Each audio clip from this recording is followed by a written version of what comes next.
Hello everyone, welcome to DK physics. म दीपक काफ्री। आज चाहिँ हामी डाइमेन्सनका बारेमा केही कुराहरू गर्छौँ।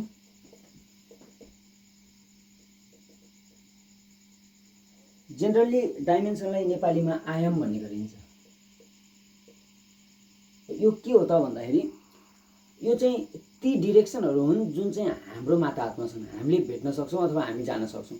जेनरली हामीले देख्ने भनेको चाहिँ 3 डाइमेन्सनल कुनै पनि चिजहरू देख्छौँ। यसलाई एक्स, यसलाई वाइ, यसलाई जेड भन्यो भने यो एक्सतिर छ, यो वाइतिर छ, यो जेडतिर छ भन्ने गरिन्छ। यो 3D भयो।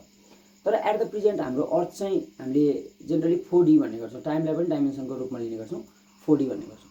तर हामीले अब डाइमेन्सन छलफल जुन गर्दैछौँ यो चाहिँ कुनै हाम्रो यो युनिभर्सको डाइमेन्सन नभइकन यो फिजिकल क्वान्टिटीको डाइमेन्सन हो। हामीले गर्न खोजेको चाहिँ फिजिकल क्वान्टिटीको डाइमेन्सन।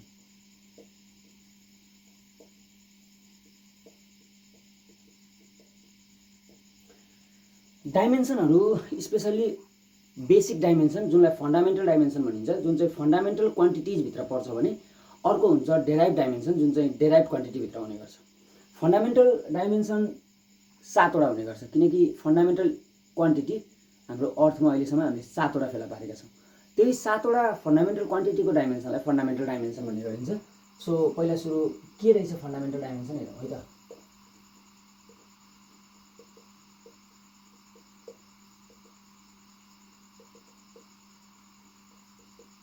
ओके, फन्डामेन्टल डाइमेन्सन भनेको चाहिँ पहिलो रहेको छ मास।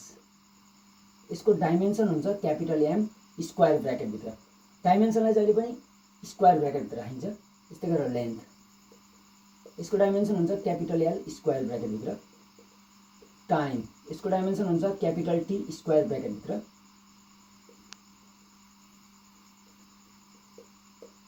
टेम्परेचर, यसको डाइमेन्सन हुन्छ क्यापिटल के स्क्वायर ब्र्याकेटभित्र।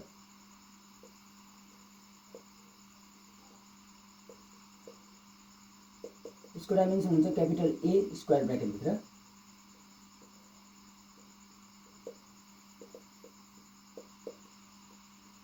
एमाउन्ट अफ सब्सटेन्स, यसको डाइमेन्सन हुन्छ एमओएल अथवा कुनै कुनै किताबमा चाहिँ फेरि यस्तो पनि दिएको हुन्छ एन।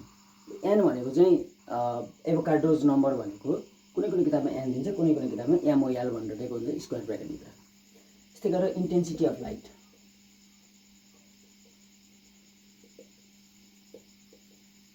यसको डाइमेन्सन हुन्छ कि त क्यान्डेला स्क्वायर ब्र्याकेटभित्र अथवा कि त भने यसलाई जे पनि भन्ने गरिन्छ।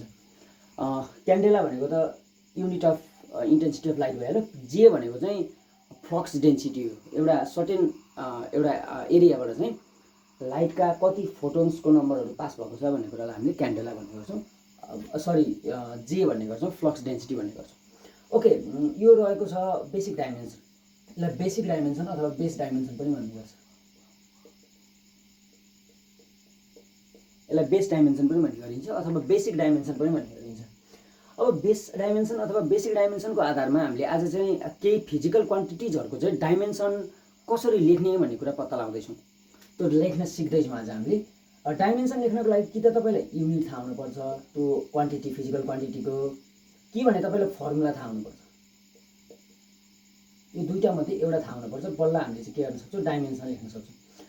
जेनरली मैले चाहिँ फर्मुला सम्झिने गर्छु किनकि युनिट भनेको हामीलाई हरेक ठाउँमा चाहिँदैन, तर फर्मुला भनेको हामीलाई हरेक ठाउँमा चाहिन्छ। त्यही भएर फर्मुला सम्झिनु भयो भनेदेखि डाइमेन्सनमा लिएर जानलाई धेरै सजिलो हुन्छ। So let's move. अब हामी सानोबाट जाउँ, केही सानो कामबाट। जस्तो एरिया गरौँ। एरियाको फर्मुला हो एल इन्टु बी हुन्छ। यो फर्मुला सम्झेँ मैले। अब लेन्थलाई पनि मिटरमा नापिन्छ। अब यो लेन्थ इन्टु ब्रेथ हो, इन्टु यसलाई मिटरमै नापिन्छ, यसलाई पनि मिटरमै नापिन्छ। अब यसलाई मिटर, त्यसको डाइमेन्सन हो लेन्थ, यसको एसआई युनिट मिटर हुन्छ, यसको एसआई युनिट केजी हुन्छ, हामीलाई थाहा छ। यसको एसआई युनिट सेकेन्ड हुन्छ, यसको एसआई युनिट केल्भिन हुन्छ, यसको एसआई युनिट एम्पियर हुन्छ, यसको मोल हुन्छ र यसको चाहिँ क्यान्डेला हुन्छ। मिटर केसको एसआई युनिट हो भन्दा लेन्थको हो। लेन्थको डाइमेन्सन भनेको क्यापिटल एल मल्टिप्लाई फेरि अर्को पनि क्यापिटल एल। यसलाई हामीले लेख्दाखेरि एल स्क्वायर लेख्ने गर्छौँ। कति विद्यार्थी भाइ बहिनीहरूले चाहिँ यस्तो पनि लेख्नुहुन्छ एल अनि बाहिरपट्टि स्क्वायर। यस्तो लेख्न चलन छैन, हामीले चाहिँ भित्रैपट्टि स्क्वायर लेख्ने गर्छौँ र यही नै हो एरियाको डाइमेन्सनल फर्मुला। ओके, सिमिलरली एउटा फोर्स गरौँ। फोर्सको पहिला सुरु फर्मुला थाहा हुनुपर्छ, एम इन्टु ए हुन्छ। फोर्सको फर्मुला भनेको एम इन्टु ए। एम भनेको मास, एम भनेको मास हो यो एम भनेको। अब फेरि तपाईँहरू एउटा कुरो के झुकिन भएन नि, यहाँ पनि एम देख्नु भयो, यहाँ पनि एम देख्नु भयो। यो एल इन्टु बीबाट जुन फर्मुला हो त्यसबाट आएको युनिट हो यो। तर एम इन्टु एबाट यो जुन फर्मुला हो यसबाट आउने युनिट चाहिँ के हुन्छ भने केजी इन्टु ए भनेको मिटर सेकेन्ड माइनस 2 हुन्छ। अब मैले युनिटमा लेखेँ। यदि तपाईँले फर्मुलामा स्मल एम देख्दै हुनुहुन्छ यो जहिले पनि मास हुन्छ। यदि तपाईँले युनिटमा स्मल एम देख्दै हुनुहुन्छ यो जहिले पनि डिस्टेन्स हुन्छ। यदि तपाईँले फर्मुलामा स्मल एस देख्दै हुनुहुन्छ यो जहिले पनि डिस्टेन्स हुन्छ। यसलाई लेन्थ भनौँ है। यदि तपाईँले कुनै युनिटमा चाहिँ स्मल एस देख्दै हुनुहुन्छ भने यो टाइम हुन्छ। सम्झिन पर्यो। यो तपाईँले देख्नुभएको यो फर्मुला हो, अनि यो एस यो पनि फर्मुला हो, यो दुईटै फर्मुला हो। तर यो दुईटा के हो त भन्दाखेरि यो दुईटा चाहिँ तपाईँले देख्नुभएको युनिट हो। यो र यो तपाईँले देख्नुभएको एम र एस युनिट, माथिको एम र अनि यो बिचको एस चाहिँ फर्मुला हो। यो भएर झुकिन भएन। एम इन्टु ए भनेको फर्मुला हो। एम भनेको मास हो, मासलाई एक्सप्रेस गरिन्छ केजीमा। ए भनेको एक्सेलरेसन हो, एक्सेलरेसनलाई एक्सप्रेस गरिन्छ मिटर पर सेकेन्ड स्क्वायरमा। यसरी पनि लेख्न पाइन्छ मिटर पर सेकेन्ड स्क्वायर। यसरी लेख्दा पनि बिग्रिँदैन, तर मैले चाहिँ यसरी लेख्दिनँ। मैले मेरो चलन चाहिँ एम एस माइनस 2 लेखिन्छ, त्यही भएर मैले यसरी लेख्छु। तपाईँहरूले अहिलेको यसरी लेख्न पाउनुहुन्छ है। मास केजी हो, केजी भनेको यो एम, यसको डाइमेन्सन एम भयो मासको, इन्टु एम, एम भनेको लेन्थ हो, यसको डाइमेन्सन भयो एल। अनि अर्को भनेको एस माइनस 2 छ, यसको डाइमेन्सन भयो टी अनि माइनस 2। एस भयो टी मात्र हुन्थ्यो, माइनस 2 भएर माइनस 2 आयो। अनि डाइमेन्सनल फर्मुला गर्ने बेलामा चाहिँ हाम्रो चलन के हुन्छ भने डाइमेन्सनल फर्मुला चाहिँ प्रायः एउटै स्क्वायर ब्र्याकेटभित्र हाल्ने चलन हुन्छ। त्यही भएर यसलाई मैले एकैचोटि लेखेँ एम एल टी माइनस 2 लेखेँ। यो चाहिँ के रह्यो त भन्दाखेरि यो चाहिँ फोर्सको डाइमेन्सनल फर्मुला रह्यो। ओके, यसै गरेर अब थोरै अरू एउटा दुईवटा गरौँ। वर्क डनको गरौँ, वर्क डन नगरौँ, पावरको गरौँ, सजिलो हुन्छ। पावर पी भनेको work done W by time T हुन्छ। अब यति कुरा हाम्रो फर्मुला थाहा हुनु पर्यो। मैले भनिरहेको छु फर्मुला सम्झिनु पर्यो। वर्क डन भनेको एफ मल्टिप्लाई एस हुन्छ, डिभाइड बाई टी हुन्छ। अब यो एस भनेको टाइम होइन, यो एस भनेको चाहिँ डिस्प्लेसमेन्ट अथवा डिस्टेन्स हो। एफ भनेको फोर्स हो। अब फोर्सलाई तपाईँले फेरि फर्मुलामा ढाल्नुभयो भने M into A into S divide by T हुन्छ। सबै कुरा फर्मुलामा गयो। M into A mass into acceleration into distance भयो। मास केजीमा नापिन्छ, ए भनेको मिटर पर सेकेन्ड स्क्वायरमा नापिन्छ। अब यो एसलाई नाप्ने भनेको फेरि मिटरमा नापिन्छ। एस भनेको डिस्टेन्स हो, फेरि झुकिन भएन। यो एस भनेको सेकेन्ड होइन, तर टाइम भनेको यो चाहिँ फेरि एस भनेको यो सेकेन्डमा नापिन्छ यसलाई चाहिँ। अब यसलाई एकपल्ट मिलाउँ। केजी मिटर स्क्वायर, यो मिटर इन्टु यो मिटर र यो मिटर मल्टिप्लाई भयो। एस माइनस 2 छ, यो तल झर्छ, अथवा यो एस यो 1 यो तलको एस भन्ने चाहिँ माथि जान्छ। यसलाई एस माइनस 3 गरौँ सजिलोको लागि। आई होप यु अन्डरस्ट्यान्ड, यहाँसम्म बुझ्नुभयो। अब केजी भयो, केजी भनेको मासको डाइमेन्सन हो, क्यापिटल एम लेखेँ मैले। मिटर भयो, मिटर भनेको लेन्थको डाइमेन्सन, स्क्वायर पनि छ, एल स्क्वायर लेखेँ। सेकेन्ड भयो, सेकेन्ड भनेको टाइमको डाइमेन्सन माइनस 3 छ, यसरी लेखेँ। डाइमेन्सनल फर्मुलालाई एउटै स्क्वायर ब्र्याकेटभित्र हाल्ने चलन हुन्छ। M L square T minus 3 चाहिँ यसको डाइमेन्सनल फर्मुला भयो पावरको। यसरी गरिन्छ। ल अब एउटा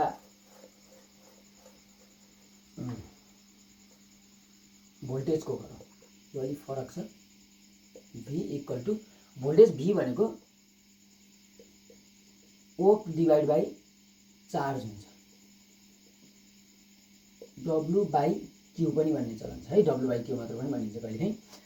वर्क डिभाइड बाई चार्ज।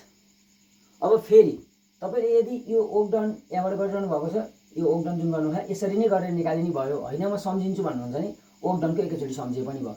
म चाहिँ निकालेर देखाउँछु तपाईँलाई। एफ मल्टिप्लाई एस, चार्ज भनेको आई मल्टिप्लाई टी हुन्छ। आई भनेको करेन्ट मल्टिप्लाई टाइम हुन्छ। एफ भनेको फोर्स मल्टिप्लाई डिस्प्लेसमेन्ट भयो। अब फेरि फोर्सको भनेको M multiply A multiply S.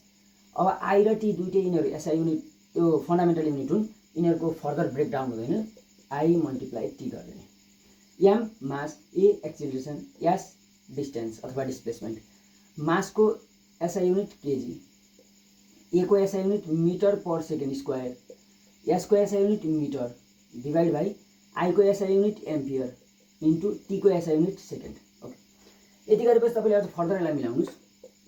KG metre square metre metre metre square भयो, सेकेन्ड -3 भयो, यो एस माथि गयो -3 भयो, अनि ए पनि के भयो -1 भयो। अब हाम्रो युनिटमा आयो, भोल्टेजको युनिट यो रहेछ।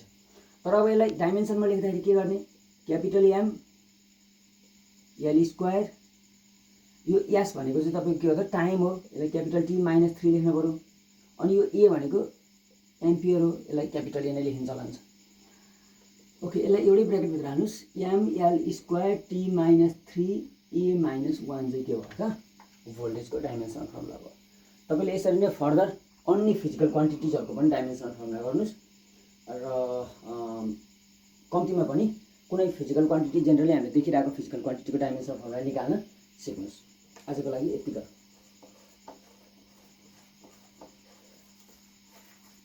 Thank you.